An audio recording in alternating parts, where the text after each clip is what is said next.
So, with regard to city managers, the last two city managers, water has been an issue for them. Right.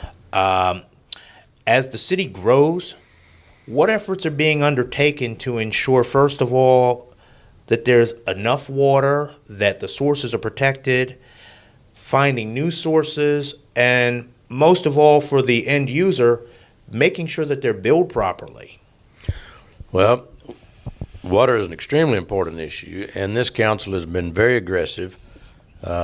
We have taken the steps, one, to make sure or try to prohibit any future requirements for water boils that we had in the past prior to our being on council.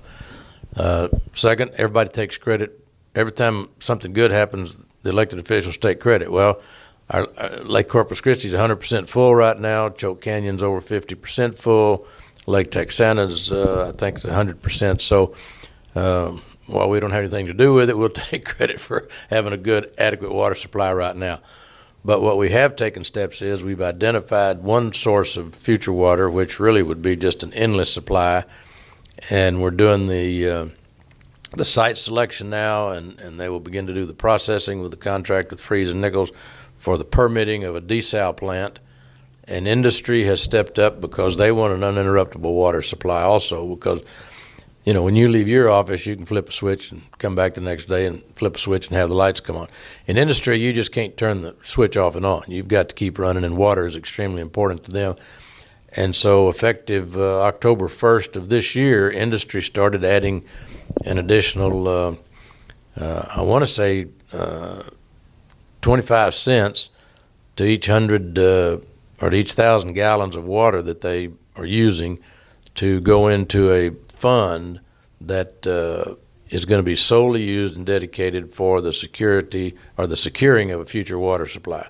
And whether that be a desal plant or whether we find a groundwater supply or surface water, well, surface water is not going to be an answer for it because that's lakes and it evaporates, but a groundwater supply, a reuse of our wastewater, or a desal. But the desal really is the focus we're on, and the cost for desal in today's world is just about equal to what it's costing us to use our water supply and provide the water that we're doing now out of Lake Corpus Christi, out of Choke Canyon Lake, and combining with our Mary Roads pipelines out of Lake Texana. So we're taking every step we can and moving as quickly as possible. And I think within the next 12 to 18 months, you'll see a definite decision made on the direction that we're going to go and begin to do whatever it takes to acquire and guarantee that water supply. So without water, the city is stymied, and industry needs that water to continue to grow and provide jobs